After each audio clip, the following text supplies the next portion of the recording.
Everyone out here dealing with the weather in solidarity.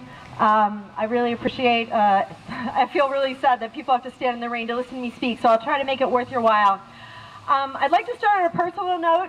Back in June 2009, I was on vacation with my children in Pittsburgh visiting some friends, and we went out to eat some Japanese food, and we all got kind of like food poisoning from the fish. So we're stuck in my friend's house, and we're all like generally sick. So I spent the day watching documentaries. And the 3 documentaries I watched were The Corporation, which is amazing. Everybody needs to watch The Corporation. And I also watched a documentary called Home. And the third one was called The Future of Food. Now, I had always known in general that GMOs sounded kind of nebulous, notorious, and highly questionable, and didn't seem like anything I wanted to eat. But I didn't know exactly what they were all about, and I can just tell you that day changed my life. So The Future of Food is one of many highly recommended films that you can find out about GMOs. But you can't have a discussion about genetically modified organisms without talking about Monsanto. So I know Karen did that a little bit, but I'm going to talk a little bit about Monsanto. You shall know a tree by its fruit. Monsanto started out as a maker of war chemicals. They made PCBs, which have been banned. They're polychlorinated biphenyls. They made Agent Orange, which is a defoliant. In other words, it kills life. Yeah. There are 500,000 children with birth defects from Agent Orange.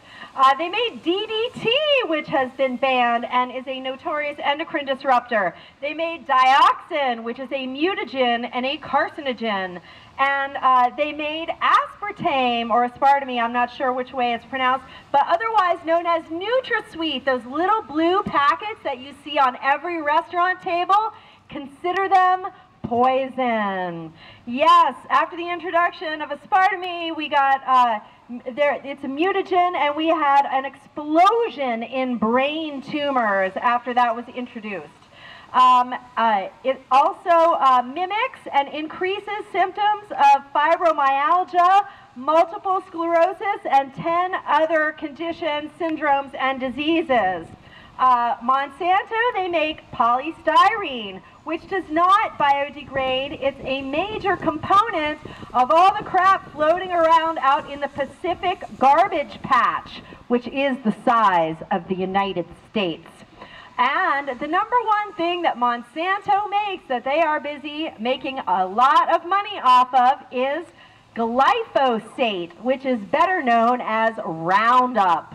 Roundup is the proprietary pesticide that goes with their Roundup Ready seeds, so that farmers can plant their Roundup Ready seeds and douse them with Roundup because the plant is resistant to Roundup, so it kills everything.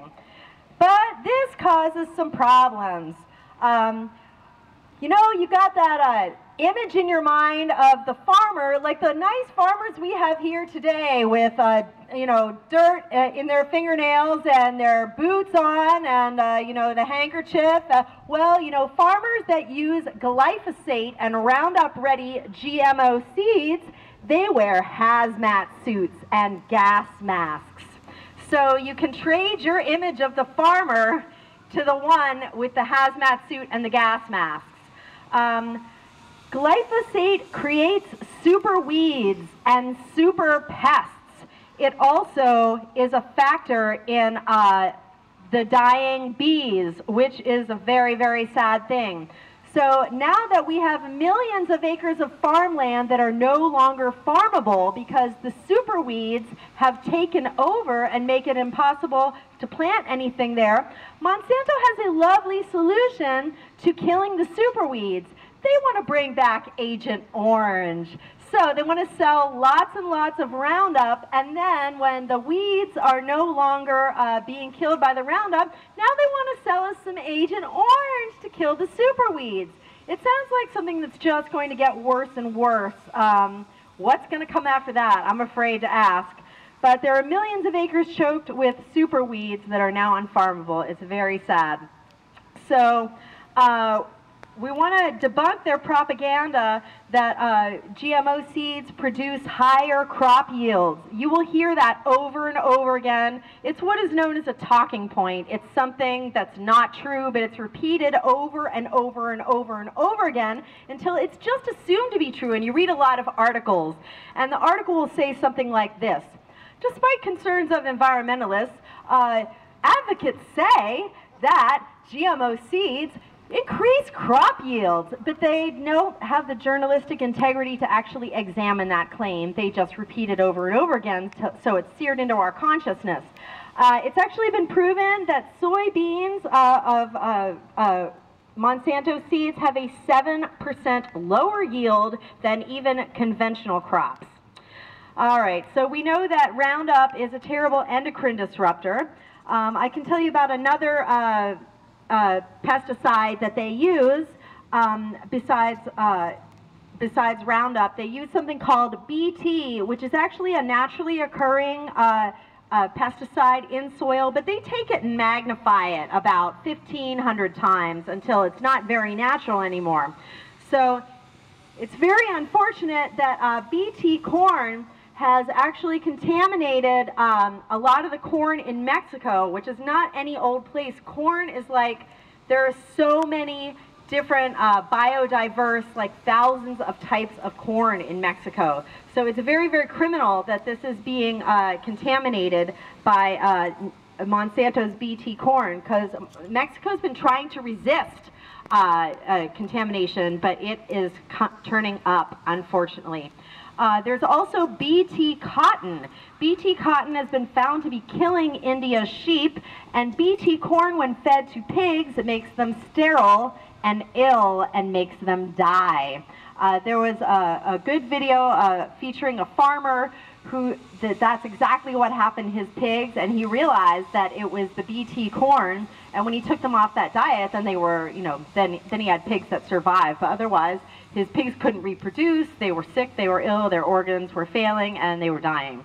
So it's very unfortunate that we take this poison and feed it to our animals. How much more unfortunate it is that we eat it ourselves. So one of the problems with BT pesticide is when you eat it, it lodges in your intestines, and the friendly flora, the friendly bacteria that live in your intestines actually learn to produce BT pesticide within your intestines, and will continue to produce BT pesticide within your intestines through several generations of reproduction. So, to make that really clear, eating BT corn turns your own intestines into a pesticide factory.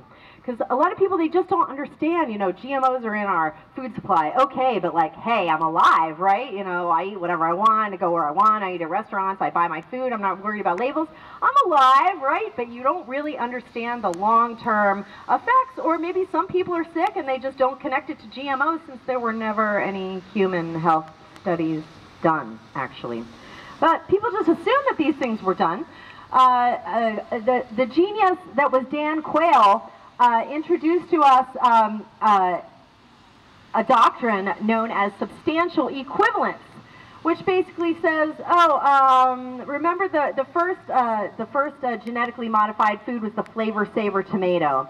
So you put your tomato that came from Earth's natural native seeds next to the flavor saver tomato, and you're like, well, they both look like tomatoes, so they must be, we're going to assume that they're equivalent, you know, it looks the same, so like, what's the problem, you know?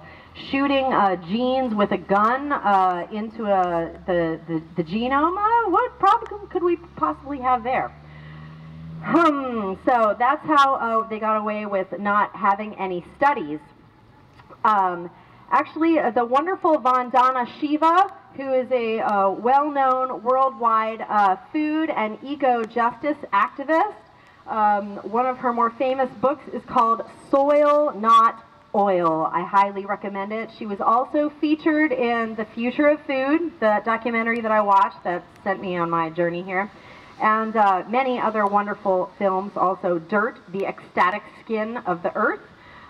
So Vandana Shiva came and spoke in the fall of 2010 at Moravian College. I was fortunate enough to see her, And her conceptual point about GMOs was that they have stolen life from life, that a seed is what life comes from, and the fact that we can plant something and that it will bear another seed and continue to bear life is exactly the essence and the genius of life, and that since Monsanto has come along and created suicide genes, that they have in fact stolen life from life, and that's very deep. So she is quite a genius.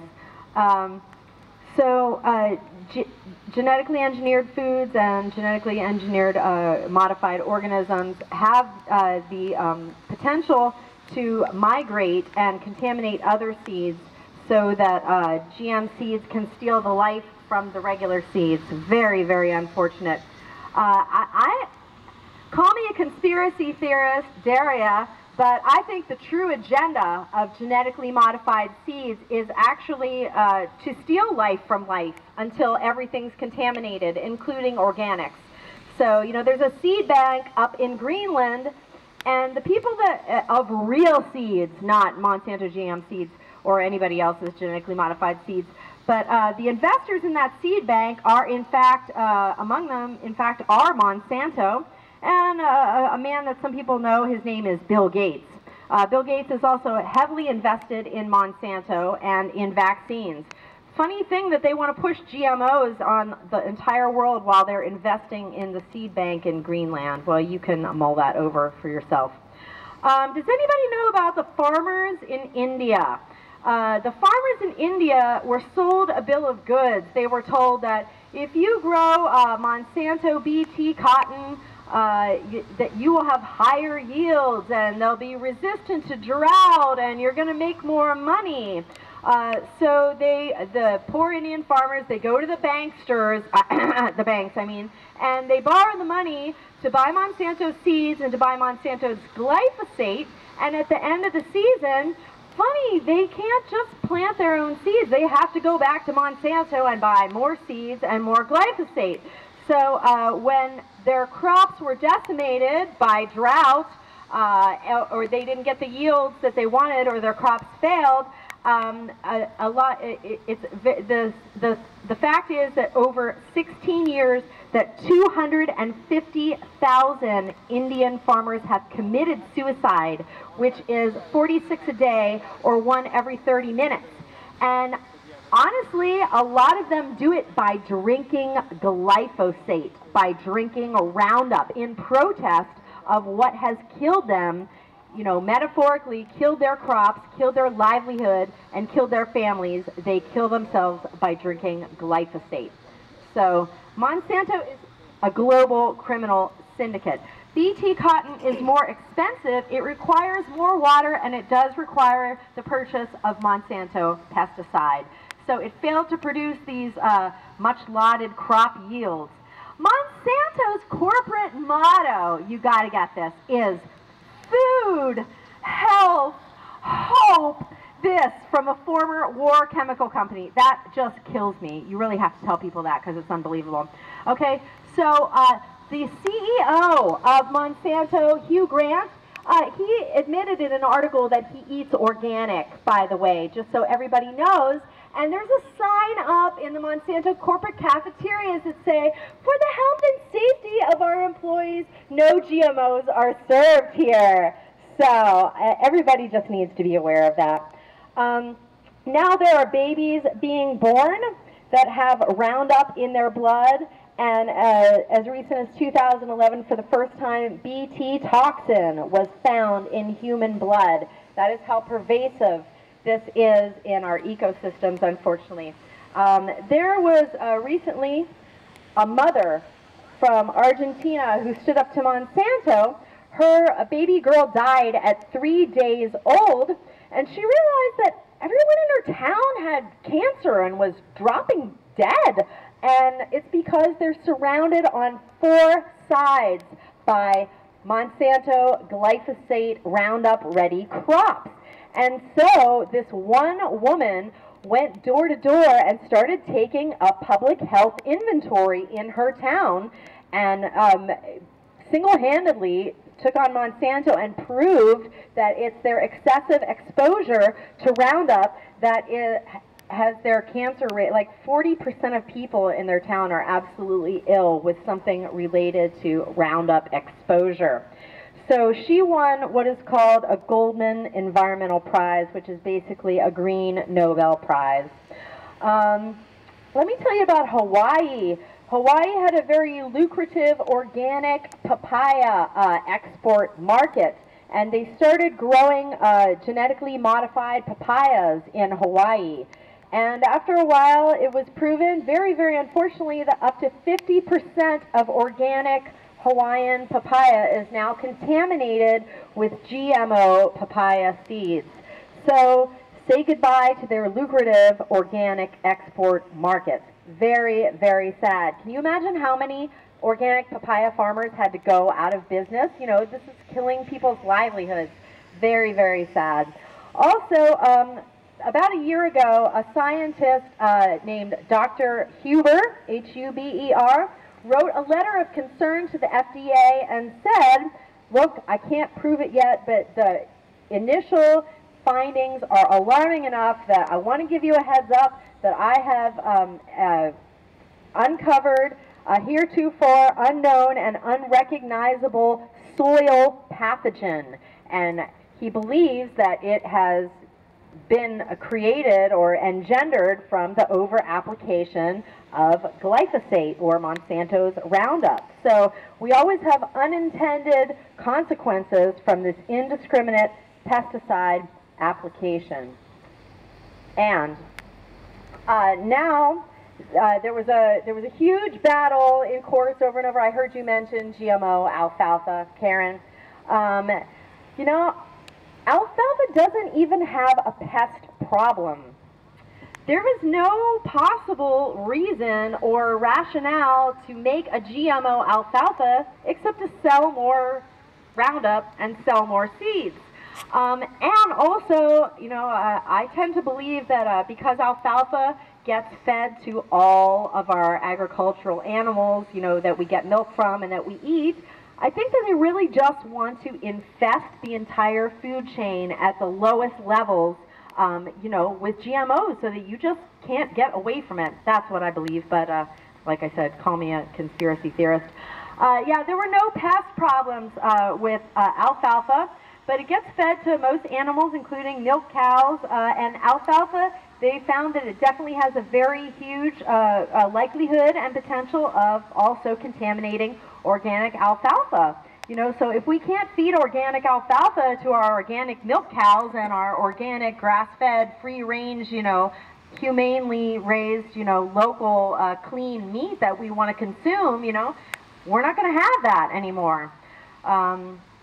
I don't know. About 95% of research done by scientists about GMOs is funded by Monsanto. And I'd like to tell you a little bit about the other 5% that is done by independent scientists. There's really so many horror stories to tell about this, but I only have so much time. So I'll give you one example. There's a Dr. Pustai. He dared to say on the radio publicly that there needed to be more long-term research done on GMOs. He was actually pretty nice about it. He said he thought that there was a good potential, you know, for genetic engineering, but that we needed long-term research. And he said that his research on genetically modified potatoes in rats yielded organ diseases, inflammation, immune system damage, and retarded organ growth. This was way back in 1998. And GMOs were introduced in '96. And that was at the point that 2/3 of US and UK foods were GMO. And he said, I won't eat it. So within hours, he was threatened, silenced, intimidated, fired, disenfranchised, shunned. His research was taken away from him. He was not allowed to show anyone his research, and he actually had his articles retracted from a famous scientific journal that hadn't happened in 125 years. I'm sure that was just a coincidence. So he was basically facing personal and professional ruin, and he is one story of many, many. Any independent scientist that happens to do their own self or unfunded by Monsanto research that comes up with negative impacts of genetically modified seeds and foods gets the same treatment, basically. Here's a fun fact. All the any animal, if you give them 2 feeding troughs, and one has normal food and one has GM food, the animals will not eat the genetically modified foods if given a choice. They just instinctively know by like smell or ESP, but animals will not, given a choice, will not eat GMO foods. I think they know something that we should figure out pretty quick. Let's see, I mentioned, oh, there we go. You know, the whole process of genetically modifying a gene to begin with is incredibly crude. They actually use something called a gene gun. They take a gun and they like fire it into a strand of DNA. It's very, very crude, and they have no idea how, you know, it can interact with all the other expressions of the gene, so it's like really pretty scary. In order to make something genetically modified, they insert a virus, bacteria, and an antibiotic. That's what I want in every cell of all the food that I eat. I want to eat a virus, a bacteria, and antibiotics in every single cell of food. No. Okay, so here are some of the cumulative ill effects of eating GMOs.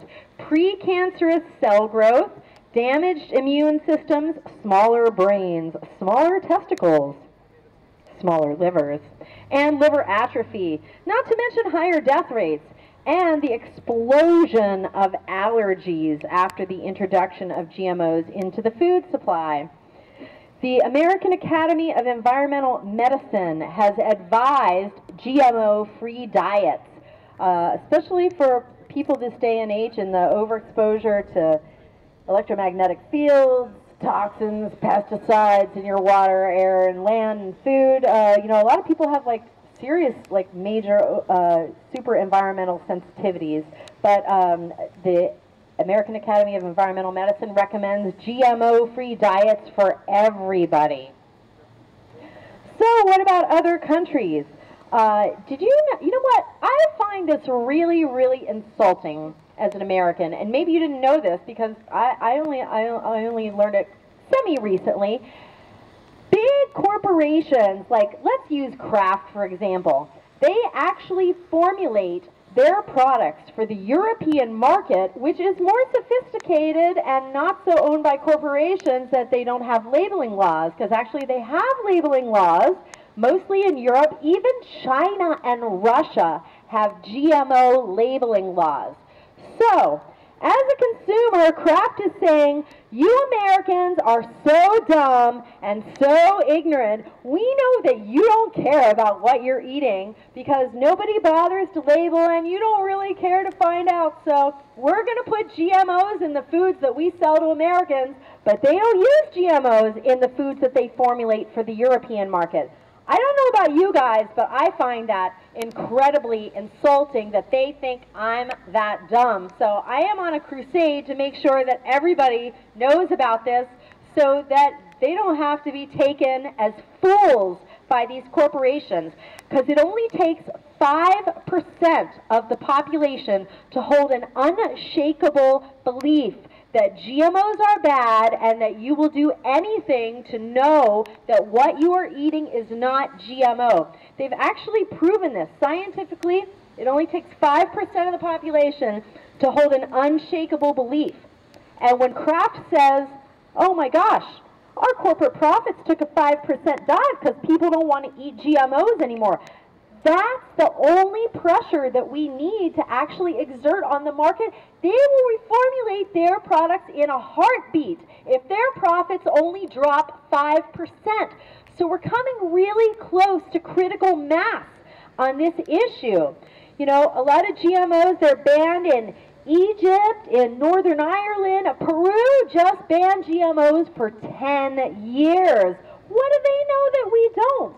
You know, 22 countries want to be GMO-free zones in Europe, including Australia. Sorry. Parts of New Zealand, Brazil, Venezuela, Zambia, Sudan, and Angola. They're all ahead of us. They've banned Monsanto 810 corn in France, Hungary, Italy, Greece, Austria, Poland, and Romania. In Europe, 175 regions and 4,500 municipalities are GMO-free zones. So we've got some positive things happening. So I just told you a bunch of negative things. Here's the positive stuff, all right? We have a bunch of initiatives going on in the United States. In California, they have a labeling initiative that they're trying to get it on the ballot to become the first GMO-free state. GMO labeling laws, oh, I'm sorry, for GMO labeling, forgive me, not to be GMO-free, but California's trying to pass, get it on the ballot to vote for GMO labeling. So they're making some good progress there. And in Vermont, a GMO labeling law is making its way through the legislature, and Monsanto feels threatened enough that they threatened to sue Vermont for doing this. So I made a call to the governor of Vermont's office and told them to stand strong and don't worry about Monsanto. So the young man on the phone there was actually really, really sympathetic. And he said that they were totally in favor of it and on board with labeling, and they thought it was going to go through. So keep your eye open. Vermont could be the first state of the union, if they beat California, to pass a GMO labeling law. And I tell you what, everybody, even if we don't get nationwide labeling, just our knowledge and our choices, just telling your neighbor, just striking up a conversation with somebody. If you go to a restaurant and you want to order something, ask your server, can you tell me if there are any GMO ingredients in there? Just ask them. If everybody would be asking these questions, it would be getting back to restaurants, it would be getting back to grocery stores. You know, write a letter to your grocery store. There was a campaign to call Walmart and tell them, don't carry Monsanto's genetically modified sweet corn. We just have to start speaking up in the places where we buy our food, the places where we eat out, and just let them know that people care about this. If they hear it over and over again, next time you go out, ask your server, or you're at the subway counter, say, play with them, you know, even if you know they're not going to be able to answer, just say, hey, put this innocent face on and be like, do you know if there are any genetically modified ingredients in anything here? And just get them thinking. This is how we spread awareness. So please, you know, do stuff like that. That'd be really, really helpful. That's the way, you know, just person to person, word of mouth, that we're going to get people thinking about GMOs. We want to get this in the conversation. You know, the industry self-polices right now. They're supposed to be doing their own studies. You know, there's no meaningful human testing. And the problem with trying to get labels or trying to get national labeling is a very famous problem that we probably all know of called the revolving door. The best example is, oh my God, now I'm not going to remember his name.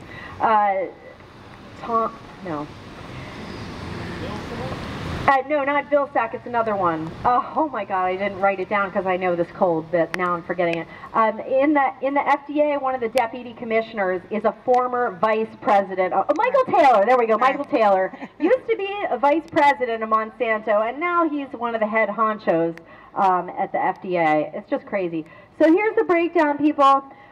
Soy in the United States is 94% of soy is GMO, 90% of cotton is GMO, 90% of canola is GMO, 95% of sugar beets is GMO.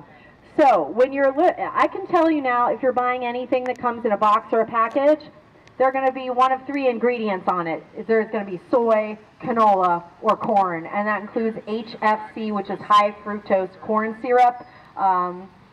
Anything that has that, you can assume that it's going to be GMO. So there are GMO free, like verified GMO free labels on food that you can look for. I'm actually a member of a national buying co-op that only sells non-GMO food, and it's at a discount. It's kind of like a Costco thing. It's called the Green Polka Dot Box. If anybody wants to know anything about it, because I buy all GMO food, I'm totally radical, and I actually save money doing it. You can come over and talk to me at the tent, and I'd be happy to give you some information about that. But if you're looking at labels, anything that doesn't say cane sugar, if it doesn't say cane sugar, it's from sugar beets, and sugar beets are 95% GMO.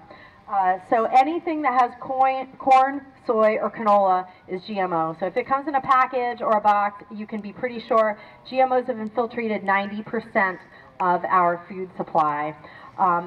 Papaya is 50% GMO, and some zucchini and yellow squash. But those are the big ones if you need a list of stuff to look for. I can also tell you that if you're consuming any meat, eggs, or dairy that is not certified organic, anything that's conventional, those animals all ate GMO feed of your meat, eggs, and dairy, chickens, any pigs, cows. They're all fed GM stuff. So please contribute to a healthy local economy, eat sustainably, try to get free-range organic stuff if you can. The rennet and hard cheese is also GMO, and aspartame is GMO. So what can we do? Just tell your neighbor, try to make choices to be aware of the GMO foods, and try to buy food that's not GMO, because if we stop buying it, they'll stop making it. We don't actually need national labeling laws. We can get it just by putting pressure in the marketplace. We buy the products. The power belongs in our hands and our wallets, but we have to own it. So speak up, ask about GMOs everywhere you go, even if you have to play dumb, just so that people can get it in their ears and make healthy choices. There are a lot of terrific organizations supporting GMO labeling initiatives. They collected over 1 million signatures and gave it to the FDA, including the Center for Food Safety, Environmental Working Group, Food Democracy Now!, Food and Water Watch, and the Institute for Responsible Technology, which is actually the best clearinghouse. If you have any questions, want to refer anyone to like the best resource, is the website for the Institute for Responsible Technology. If you're not going to remember that, come see me over in the tent and I'll tell you it is an absolute clearinghouse of all the best information. And I think I'm done. There's actually an iPhone, there's an app for that. If you want to know about non-GMO foods, there's actually an iPhone app for that. And there are foods that have like labels on them, seals of non-GMO verification. And then there's the Green Polka Dot Box Buying Club. So any questions, please come over and see me. I'd love to take your email address. I'm like a one-stop resource for anything you ever want to know about GMOs. So thanks for your time and thanks for listening. I really appreciate it. Yay!